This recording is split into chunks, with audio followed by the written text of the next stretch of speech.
আর যেন কেউ কখনো নিজের ক্ষমতা কুক্ষিগত করতে কোনো বাহিনীকে দিয়ে কোনো পদ্ধতির মাধ্যমে কোনো নাগরিকদেরকে সরকার বিরোধিতা করা হচ্ছে, আইন শৃঙ্খলা পরিস্থিতি খারাপ করা হচ্ছে, ন্যাশনাল ইন্টারেস্টের বাইরে কাজ করা হচ্ছে, এসব বলে গুম করতে না পারে, তার জন্য এই কনভেনশনটা আমরা স্বাক্ষর করেছি এবং এইটার ব্যাপারে প্রয়োজনীয় আইনি সংস্কার আমরা গ্রহণ করব। অত্যাবশ্যকীয় পণ্যের দাম মানুষের ক্রয় সীমানার মধ্যে রাখতে যা যা করার দরকার সরকার সেই কাজগুলো করা শুরু করে দিয়েছে। একটা স্বস্তি এবং একটা আনন্দের খবর দিয়ে। স্বস্তির খবরটা হচ্ছে যে বাংলাদেশ একটা আন্তর্জাতিক কনভেনশন আছে গুমের বিরুদ্ধে। সেই আন্তর্জাতিক কনভেনশনটা 2006 সালে, এটার পুরো নাম হচ্ছে international convention for the protection of the persons from enforced disappearance. এই কনভেনশনে বাংলাদেশ আজকে স্বাক্ষর করেছে এবং এই স্বাক্ষরটা করেছেন আমাদের মাননীয় প্রধান উপদেষ্টা নিজে। এটা আমাদের জন্য একটা, বিশেষ করে মানবাধিকার কর্মীদের জন্য একটা অনেক বড় মাইল ফলক। প্রায় 700-র উপরে মানুষ এখনো পর্যন্ত গুমের কারণে নিখোঁজ হয়ে আছে। এর জন্য বিভিন্ন সংস্থা যেমন মায়ের ডাক ওরা কাজ করছে।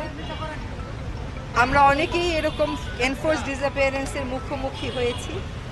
আর যেন কেউ কখনো নিজের ক্ষমতা কুক্ষিগত করতে কোনো বাহিনীকে দিয়ে কোনো পদ্ধতির মাধ্যমে কোনো নাগরিকদেরকে সরকার বিরোধিতা করা হচ্ছে, আইন শৃঙ্খলা পরিস্থিতি খারাপ করা হচ্ছে, ন্যাশনাল ইন্টারেস্টের বাইরে কাজ করা হচ্ছে, এসব বলে গুম করতে না পারে, তার জন্য এই কনভেনশনটা আমরা স্বাক্ষর করেছি এবং এইটার ব্যাপারে প্রয়োজনীয় আইনি সংস্কার আমরা গ্রহণ করব।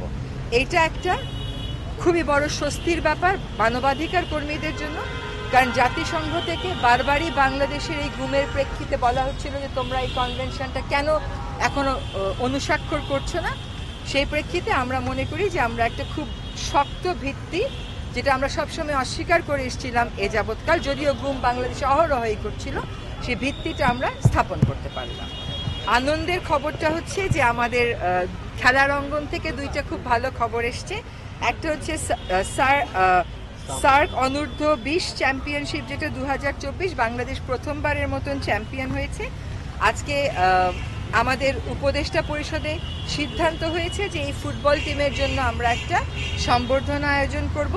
আরেকটা হলো যে আমাদের বাংলাদেশ জাতীয় ক্রিকেট দল, আপনারা জানেন যে পাকিস্তানকে হারিয়েছে। তো আমরা মনে করছি যে এই যে একটা উদ্যম এসছে খেলোয়াড়দের মধ্যে, এটাকে ধরে রাখবার জন্য তাদেরকে অভিনন্দন জানানো দরকার। সেজন্য আমরা উপদেষ্টা পরিষদের পক্ষ থেকে সকল খেলোয়াড়, কোচ, কর্মকর্তা এবং বোর্ডকে অভিনন্দন জানিয়েছি। রপ্তানিমুখী যে সকল শিল্প ক্ষতিগ্রস্ত, তাদের যেন শ্রমিকদের স্বার্থ সুরক্ষিত থাকে, সেজন্য সরকারের পক্ষ থেকে সহায়তার কার্যক্রম গ্রহণ করা হয়েছে। আমাদের প্রায় সকল মন্ত্রণালয় এবং অধিদপ্তরের কর্মকর্তারা ইতিমধ্যে তাদের বেতনের একদিনের টাকা জমা দিয়েছেন, বাকি যারা জমা দেননি জমা দেওয়ার প্রস্তুতিতে আছে।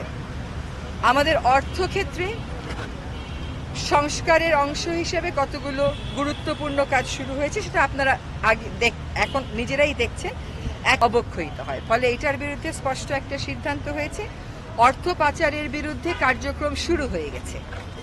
আরেকটা হচ্ছে অত্যাবশ্যকীয় পণ্যের দাম মানুষের ক্রয় সীমানার মধ্যে রাখতে যা যা করার দরকার সরকার সেই কাজগুলো করা শুরু করে দিয়েছে। আমাদের হজ একটা অনেক বড় ব্যাপার বাংলাদেশি মুসলমানদের জন্য।